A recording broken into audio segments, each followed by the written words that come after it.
2020 came like a thunderstorm with a lot of changes and adjustment that I had to do in my career, studio, work, and anything that is related to my life.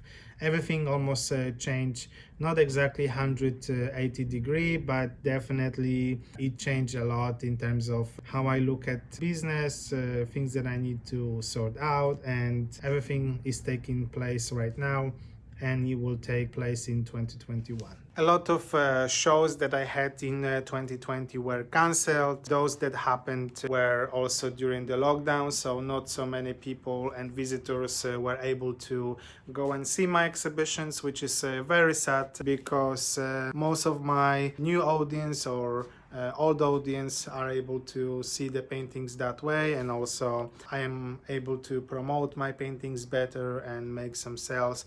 This didn't really happen, so I had to change my strategy for that part as well. I started e-commerce on my website in about 2013, 2014, but I never took it very seriously, and I didn't really know how to go about it, how to promote my e-commerce store.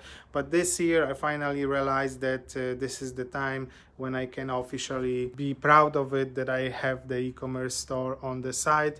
Among the artists, I think that there is a little bit of stigma when you have your own store on the website. You show the prices, and not necessarily all artists want to do that. Galleries not necessarily do that, but for a lot of reasons, and we know why, 2020 changed that perspective, and we all now are more open to the fact that we can have prices on the website. That's what I'm going to do as well. That's what I'm doing, and I'm pretty much ready to do it. And what I need to figure out is a strategy how to promote the store that I have. Another big change this year was studio. I changed the location of my studio.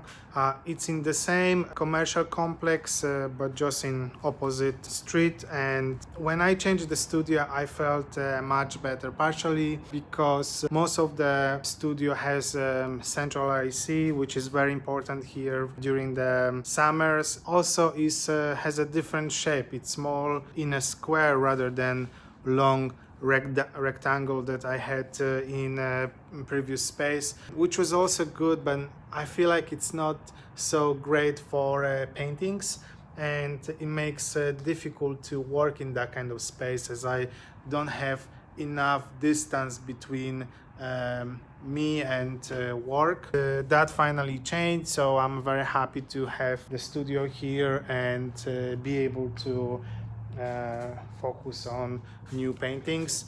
So that's what I'm trying to do. That part is great about 2020. I think that was a really good decision to change the studio and to make sure that I have a working space that I like. Here I am in my new space. I'll show you a little bit of that space here.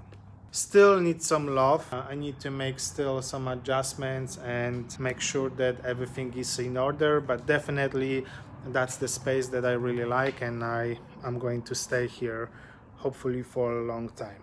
I started posting on YouTube about 2 years ago. 2019, it was the time when I really felt like, okay, I want to do it. I started posting once a week for a short period of time, but then it didn't really work. I missed the schedule.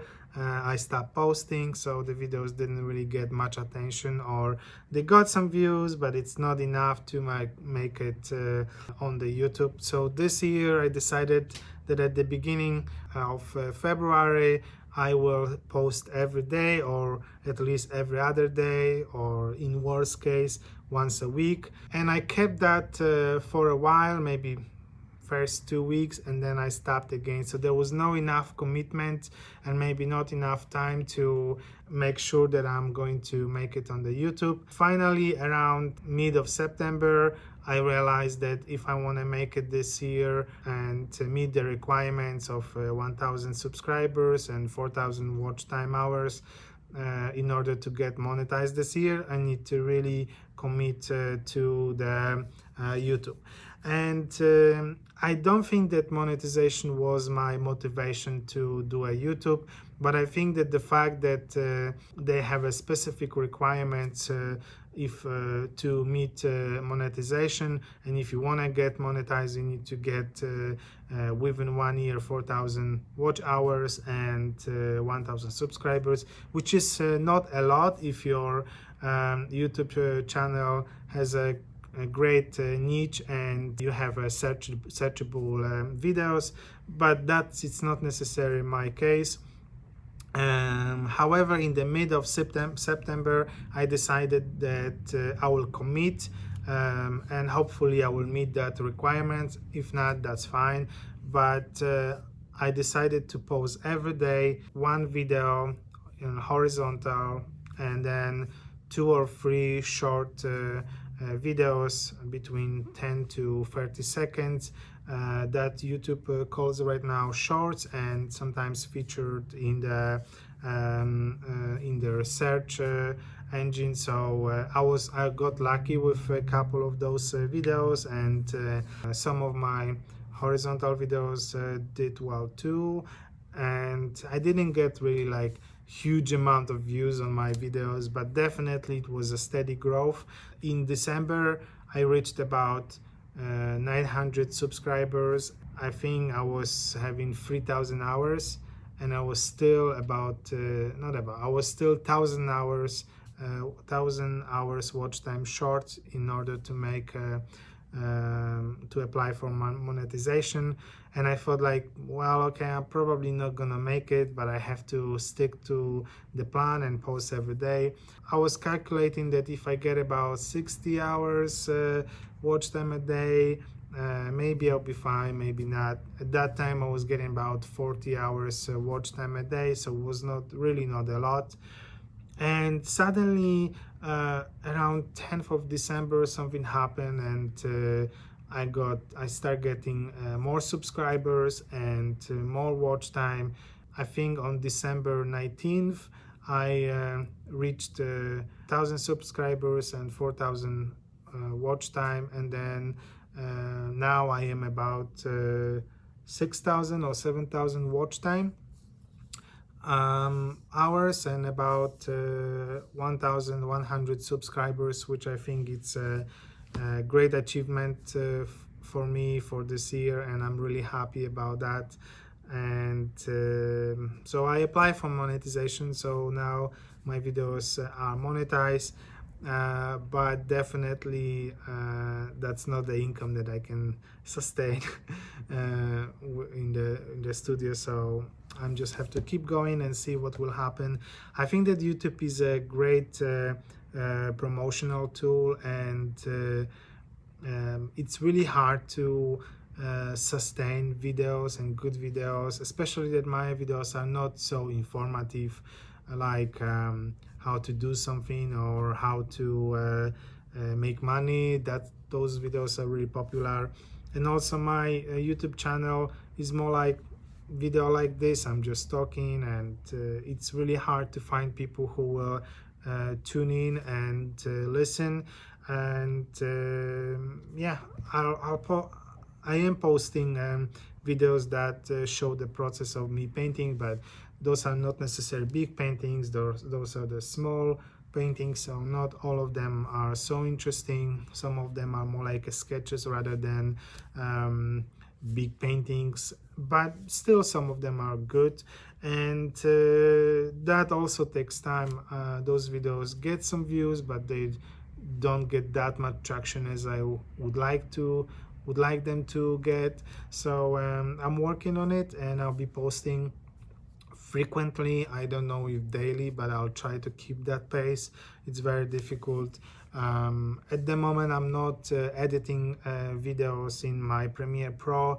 I am shooting them and edit them on the PriemiereRush, which is on my mobile phone, on my iPhone, and I record them also on my iPhone. So I have to trust my judgment with it, and also use those limited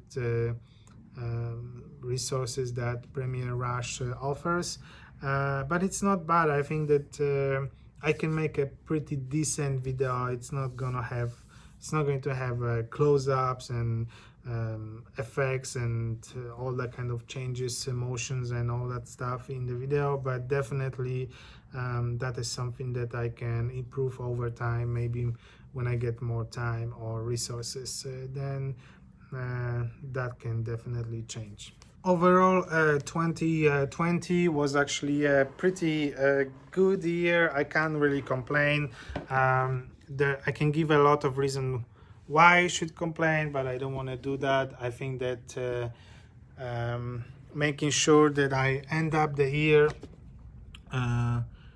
in a good with a good ideas for my 2021, and also I'm end up 2020 in a pretty good shape in terms of finances, studio, exhibitions and all that stuff. I have some things coming 2021 which I think are going to be great, and I look forward to that. I have to stick to that, and I hope you all guys do the same. And that's it for my daily video today. I'll see you in the next one. Bye bye.